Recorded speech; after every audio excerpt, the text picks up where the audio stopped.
Cultiver des céréales en montagne, oui, mais laquelle et comment? Blé pour certains, orge ou triticale pour d'autres, les céréales sont largement utilisées par les éleveurs pour l'autoconsommation de leurs animaux. Elles jouent également un rôle majeur dans les rotations des systèmes culturaux avec maïs et prairies. Mais les contraintes en zone de montagne sont importantes et les agriculteurs ont besoin de références locales pour la conduite de leur culture. C'est l'objet de cette plateforme d'essai, implantée sur l'exploitation de Fabien Cotte, à Celles-sur-du-Rôle dans le Puy-de-Dôme, et portée par les chambres d'agriculture dans le cadre de l'association Céréales de montagne. Fabien Cotte, RL du Pradou, installé à Celles-sur-du-Rôle, avec 70 vaches laitières, seul sur l'exploitation, avec 120 hectares de SAU, 18 hectares de maïs, 10 hectares de céréales et le reste en herbe. On vise toujours à diminuer le temps de travail sur les techniques de semis et de préparation du sol. Après, on veut être autonome en céréales pour l'alimentation des vaches et en fourrage aussi, ce qui est la culture de métailles, de maïs, de dérobé. On voit que les cultures, c'est quand même compliqué parce qu'on n'est pas mettre du temps et on voit d'une année à l'autre, on n'a pas forcément le même résultat, quoi.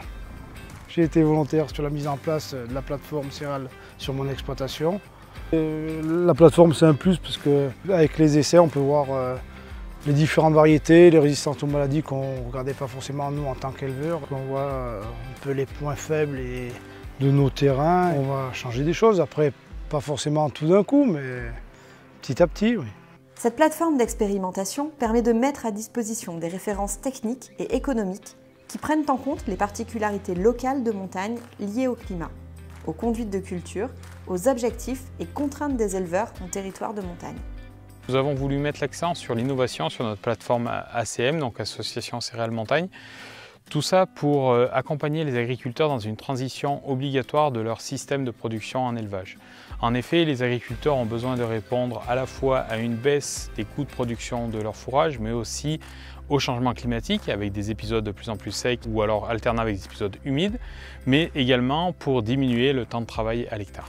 Sur la plateforme variété, le résultat est net.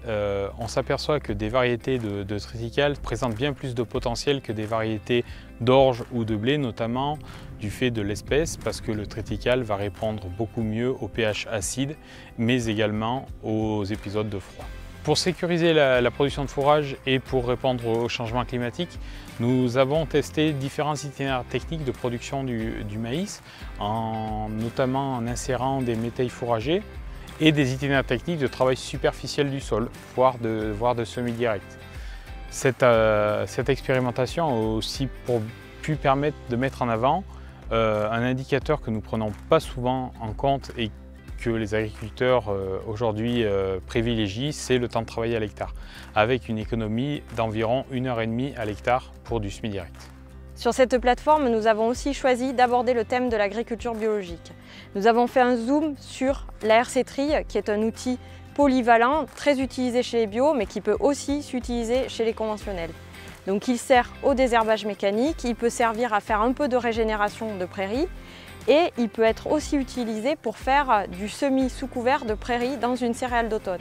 Ce qui va permettre de sécuriser l'implantation de la prairie en évitant des semis en fin d'été, à des moments où il peut faire très chaud et sec. Cette technique présente aussi l'intérêt de gagner du temps en été, moment critique pour l'agriculteur. Il n'aura pas de sol à préparer à cette période-là puisque la prairie sera déjà implantée.